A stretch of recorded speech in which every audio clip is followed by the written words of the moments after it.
Saya sangat yakin, Anda pasti belum pernah lihat cara ganti baju seperti ini.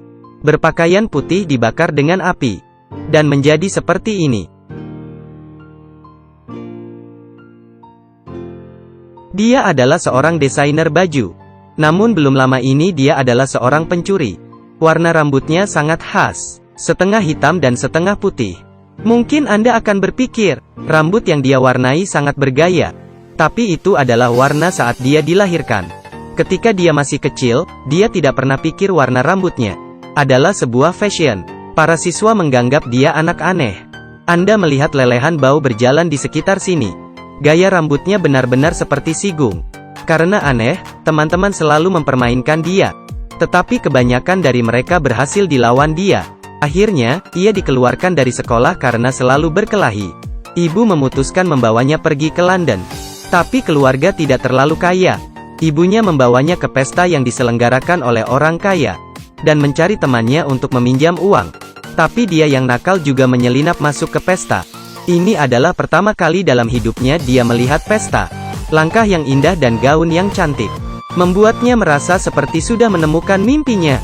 Tapi dia ditemukan oleh penjaga keamanan. 3 anjing jahat juga menerkamnya. Dia berlari keluar dari aula pesta dan jatuh ke atas rumput. Tapi anjing jahat malah berlari menuju ibunya.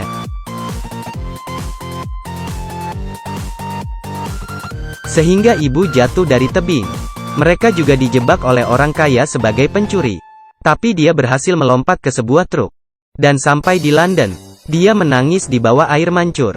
Ibunya sudah meninggal. Sekarang dia menjadi yatim piatu. Ketika dia bangun, dia bertemu 2 anak laki-laki. Dan dari saat itu juga, hidupnya mulai berubah. Perlahan-lahan gadis itu tumbuh dewasa. Bersama dengan kedua anak laki-laki itu, mereka mulai mencuri barang. Namun dia juga memiliki bakat lain untuk desain baju. Pakaian yang mereka pakai saat beraksi. Itu semua dirancang olehnya. Sehingga membuat mereka dengan mudah keluar masuk ke banyak tempat kelas atas. Untuk mencuri barang yang lebih berharga. Di sebuah kesempatan, rekannya membawa informasinya. Dimasukkan ke kantor personil perusahaan desain pakaian. Sehingga dia bisa bekerja di situ. Lagi pula, dia tidak bisa menyia-nyiakan bakatnya. Dia pergi bekerja dengan percaya diri. Tapi pekerjaan bukanlah desainer. Namun hanya seorang pembersih.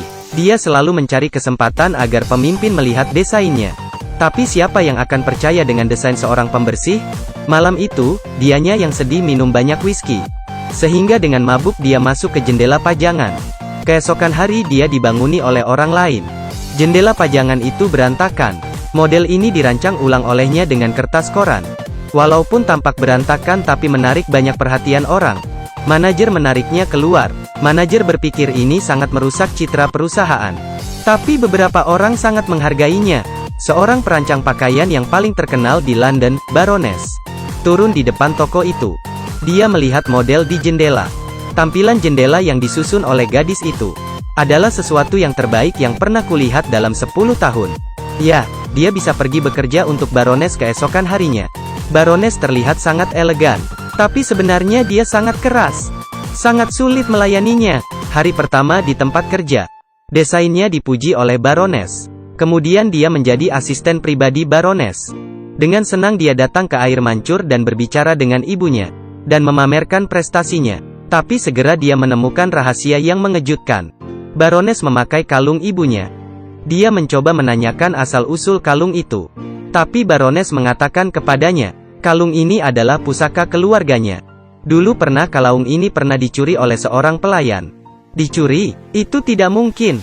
Awalnya kalung itu diserahkan oleh ibunya kepadanya. Namun dia tidak sengaja menjatuhkannya di pesta itu. Jadi kalung ini, dia akan mencurinya? Bersama 2 teman pencurinya, dia membuat rencana yang terperinci. Baroness biasanya hanya tertarik pada beberapa hal. Pertama adalah wanita yang menyinggung emosinya. Kedua adalah wanita yang berpakaian lebih cantik darinya. Keduanya akan mengalihkan perhatiannya. Tak lama kemudian Baroness akan mengadakan sebuah pesta. Itu adalah saat yang tepat untuk beraksi. Kedua teman menyelip masuk ke dalam pesta itu. Ini adalah awal dari adegan sebelumnya. Dengan sengaja menarik perhatian semua orang. Kemudian menyelesaikan sulap ganti baju yang cantik. Kecantikannya membuat semua orang terpana di tempat. Terutama gaya rambutnya. Dia menyebut dirinya Cruella. Cara ini membuat Baroness sangat tidak senang. Kemudian temannya juga mengganggu suasana pesta. Apakah itu tikus? Dia menggunakan kesempatan ini untuk mengambil kalung Baroness. Saat itu juga Baroness meniup peluitnya, memerintahkan anjing jahatnya untuk menyerang. Dia tiba-tiba teringat, dia juga pernah mendengar suara ini sebelumnya. Baroness yang memerintahkan anjing jahat untuk membunuh ibunya. Tapi dalam kekacauan, kalung yang baru saja dicuri ditelan oleh salah satu anjing jahat. Rencananya gagal, tapi dia mengetahui sesuatu yang penting, yaitu kematian ibunya bukan karena dirinya. Baroness adalah pembunuh yang sebenarnya. Pada malam hari, dia terjaga sepanjang malam. Dia terus berpikir bagaimana untuk membalas dendam. Kemudian dia mulai tersenyum. Mungkin rencana sebenarnya adalah identitas barunya, Cruella. Keesokan harinya dia mengubah gaunnya. Mulai dari sekarang, dia akan menjadi mimpi buruk Baroness. Dia mulai memimpin tren baru.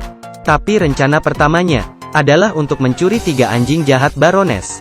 Hal ini dapat dengan mudah diselesaikan oleh teman-temannya. Kemudian dia dengan cara yang keren. Dia muncul di berbagai acara yang dihadiri oleh Baroness. Media terus meliputi dia. Hal ini membuat Baroness sangat sakit kepala. Penjualan pakaian Baroness juga anjlok. Tapi jangan lupa, pada saat itu dia juga asisten Baroness. Masih ada hal yang lebih parah. Saat dia membantu Baroness merancang gaun, dengan hati-hati dia menjahit permata dekoratif untuk gaun itu. Dan pada malam hari sebelum gaun itu dirilis, sesuatu yang aneh telah terjadi. Tiba-tiba keluar serangga penyengat yang sangat banyak. Ini menakuti semua orang di pesta. Mengapa ini bisa terjadi? Ternyata permata yang dia jahit di gaun itu sebenarnya adalah telur serangga. Saat Cruella bernyanyi untuk merayakan kemenangannya, dia menemukan bahwa Baroness sudah lebih awal mengetahui semua itu. Rencana dan identitasnya semua terekspos. Dan Baroness akan membunuhnya. Teman-teman juga dibawa pergi. Dan dia akan dibakar hidup-hidup. Kesadarannya memudar di tengah kobaran api. Cruella adalah lawan besar Baroness, bintang yang bersinar di dunia fashion London, meninggal dalam sebuah kebakaran besar. Tapi ceritanya tidak berakhir di sana. Ada kenyataan yang tak terduga oleh semua orang. Ketika Cruella bangun, dia menemukan dirinya tidak mati. Tapi dia diselamatkan oleh pengawal Baroness. Dan dia juga memberinya kalung itu. Dia juga menceritakan rahasia yang lebih besar. Ada kunci pada kalung ini. Bisa membuka kotak kecil. Dalam kotak kecil itu, ada akte kelahiran di dalamnya. Dan akte itu tertulis namanya. Dan ibu kandungnya adalah Baroness. Ternyata Baroness adalah seorang yang sangat narsisme. Dia sangat marah ketika dia mengetahui bahwa dirinya hamil. Tapi pacarnya sangat senang. Dia juga menghadiahkan sebuah kalung. Pada hari Baroness melahirkan anak, dia menyuruh anak buahnya untuk membuang anak itu. Tapi anak buahnya merasa ini sangat kejam, sehingga dia memberikan bayi itu ke seorang pelayan. Pelayan itu adalah ibu angkat Cruella. Hanya ibu angkat dan penjaga yang tahu tentang hal itu. Baroness membohongi pacarnya, anak yang dia lahirkan sudah meninggal. Sejak saat itu pacarnya jatuh tertimpa tangga. Bisnis keluarganya hancur. Dan Cruella adalah pewaris dari pacar Baroness. Setelah mengetahui berita itu, Cruella tidak bisa menerimanya.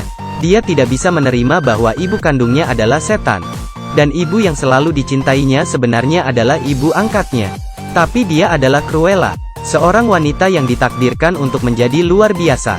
Jadi balas dendam terus berlanjut. Dia terlebih dahulu menyelamatkan rekannya keluar dari kantor polisi. Kemudian dia membangun kembali timnya. Sekarang sangat nyaman bagi dunia luar untuk bertindak bersama. Baroness akan mengadakan pesta amal di akhir pekan. Dan apa yang akan mereka lakukan adalah mendapatkan semua ukuran tubuh tamu pesta terlebih dahulu. Kemudian dia mulai merancang pakaian dalam skala besar. Dan dikirim ke semua tamu pesta itu. Pada hari pesta itu dimulai, para tamu mengenakan pakaian yang dirancang oleh Cruella. Baroness tertegun ketika dia semua itu, hitam dan putih, adalah desain klasik Cruella. Perbedaannya adalah Cruella tidak bersinar kali ini. Dia menggunakan cara yang tidak disangka oleh siapapun. Dia terlebih dulu mencuri peluit milik Baroness. Kemudian berubah menjadi penampakan normalnya. Kemudian dia meniup peluit di luar. Ini menarik perhatian Baroness. Bahkan anjing Baroness sudah di bawah kendali Cruella. Beberapa teman lainnya memanggil semua tamu keluar dari aula pesta. Seluruh London mengira Cruella sudah mati. Dan sekarang dia memainkan peran sebagai asisten Baroness. Hanya Baroness yang tahu identitas asli Cruella. Tapi ini semua dirancang dengan baik oleh Cruella. Semua tamu melihat mereka. Mereka tidak tahu apa yang akan terjadi selanjutnya. Tapi Cruella tahu, Baroness yang berhati keras pasti akan membunuhnya. Sama seperti ibunya, dia juga didorong oleh Baroness. Semua ini dilihat oleh semua tamu yang datang ke pesta itu. Tidak peduli bagaimana Baroness membela diri, dia tidak akan bisa menyingkirkan fakta bahwa dia adalah pembunuh. Tapi apakah Cruella benar-benar mati? Tentu tidak, dia masih hidup. Jangan lupa bahwa dia yang merancang rencana ini. Setelah jatuh dari tebing, dia membuka parasut, gaunnya yang dia desain menjadi jaket pelampung. Baroness mendorong asistennya ke bawah. Jadi dia dibawa pergi oleh polisi atas tuduhan pembunuhan.